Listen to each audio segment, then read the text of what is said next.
Hello friends, this is Arpit Dubey. Welcome to our channel. तो friends, आज की वीडियो में हम आर्ट एजुकेशन का सेकंड लेसन प्लान करने जा रहे हैं और ये हमारा टॉपिक है यहाँ पर थंब पेंटिंग।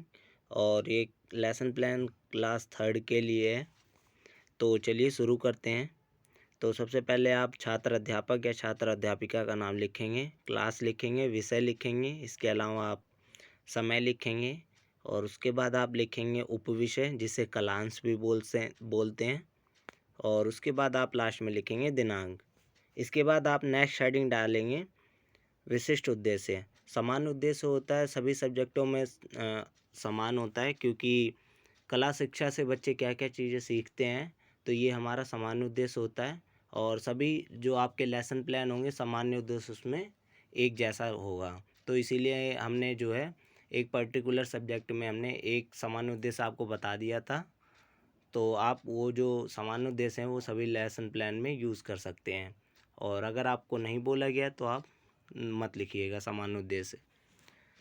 तो सबसे पहले विशिष्ट उद्देश्य लिखेंगे। विशिष्ट उद्देश्य में आप फर्स्ट पॉइंट लिखेंगे, छात्र अलग अलग प्रकार के थंब पेंटिंग बना सकेंगे। तो ये हमारा पहला विशिष्ट उद्देश्य हो गया। इसके बाद सेकंड में आप लिखेंगे विभिन्न प्रकार के थंब का प्रयोग कर सकेंगे।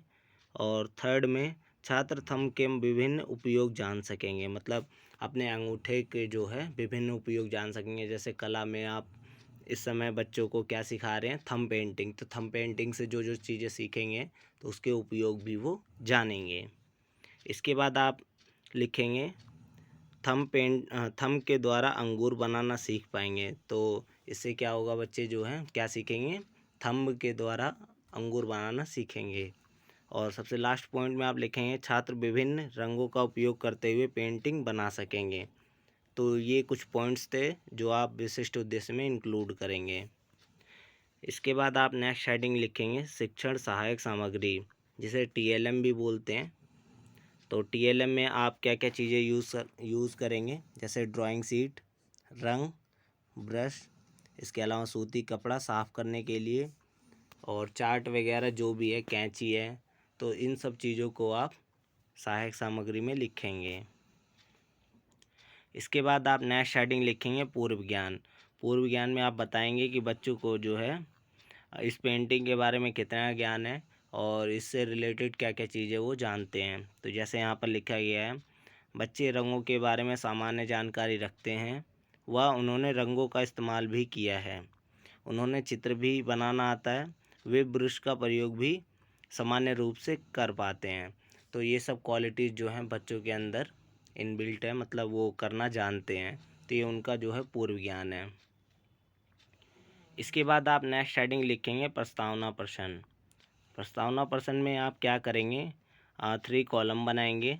फर्स्ट कॉलम आपका होगा क्रम संख्या, सेकंड में आप लिखेंगे छात्र अध्यापक या छात्र अध्यापिका क्रियाएं, या प्रश्न लिख सकते हैं। और थर्ड कॉलम में आप लिखेंगे छात्र कथन या क्रियाएं या प्रश्न। ठीक है।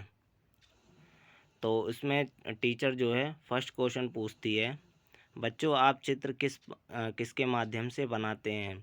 तो बच्चे जो है बताते हैं स्केच पेन, पेंसिल, पेन, इन सभी चीज़ों से बच्चे जो हैं चित्र को ड्रॉ करते हैं, मतलब बनाते हैं।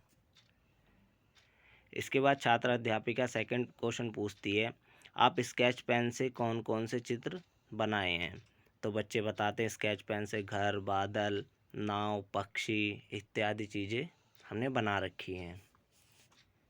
इसके बाद छात्र अध्यापिका लास्ट क्वेश्चन पूछती है, क्या आपने अपने अंगूठे पर रंग लगाकर चित्र बनाए हैं।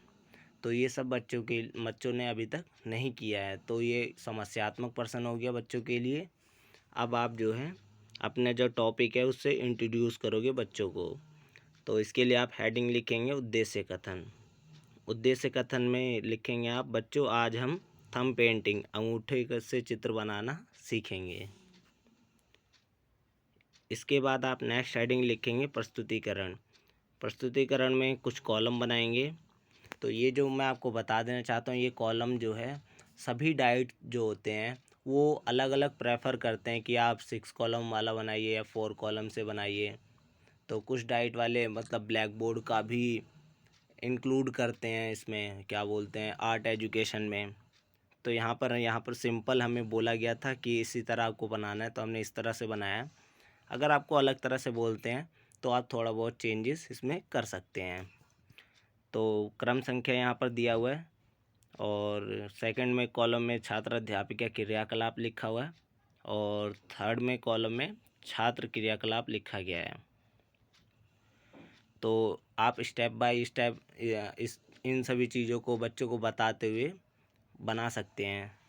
तो सबसे पहले क्या करना है, सर्वप्रथम छात्र अध्यापिका चित्रतल पर थंब पेंटिंग का चित्र बनाकर प्रस्तुत करती हैं और वैसे ही चित्र छात्रों से बनवाती है। तो सबसे पहले छात्र अध्यापिका क्या करेगी, बच्चों से जो पेपर होगा उस पर चित्र बना के दिखाएगी और बच्चों से कहेगी आप भी इस पर चित्र बनाओ। तो सभी छात्र छात्राएं ध्यानपूर्वक देखते हैं, वह समझते हैं। ठीक है। इसके बाद सेकंड पॉइंट यहाँ पर दिया गया है, सभी छात्र अपने शीट निकालेंगे व रंग भी निकालेंगे। तो सभी छात्र क्या करते हैं, टीचर जो कहती है वो कार्य करते हैं। तो सभी छात्र शीट निकालते हैं। इसके बाद छात्र अध्यापिका छात्रों को अपने अंगूठे पर ब्रश की सहायता से हरा रंग लगाने को कहती है। उसके बाद उन्हें निर्देश देती हैं कि शीट पर अंगूठे में लगाए गए रंगों को छापने को कहती है। जैसे मतलब फूल या अंगूर की तरह जो है छात्र अध्यापिका क्या करेगी, पहले किसी बच्चे को या तो बुला लेगी और उसके अंगूठे में जो है ब्रश की सहायता से जो है उस पर कलर लगाएगी और उसकी जो अंगूठे को है उसको नीचे जो पेपर रखा हुआ है उस पर छापने के लिए कहती है। तो सभी जो है बच्चे देखते हुए इस कार्य को निर्देशानुसार कार्य करते हैं। और आप अपने एलपी में जो है जो क्रियाकलाप हो रही है उसकी इमेजेस भी आपको क्या करना है, लगाना है। तो वो इस जो पेज है इसके बाद आप कर सकते हैं या इस पेज के जस्ट सामने जो है उस चित्र को लगा सकते हैं। तो फोर्थ पॉइंट में छात्र अध्यापिका क्या करती है, छात्र अध्यापिका विद्यार्थियों को पुनः अंगूठे पर हरा रंग लगाने के लिए कहती है।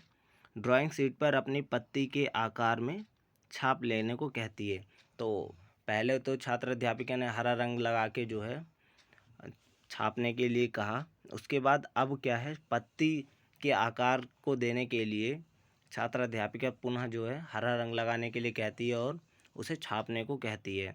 तो विद्यार्थी क्या करते हैं, विद्यार्थी छात्र अध्यापिका का अनुसरण करते हैं। तो छात्र अध्यापिका ने जैसा किया वैसा ही क्या करते हैं, विद्यार्थी भी करते हैं।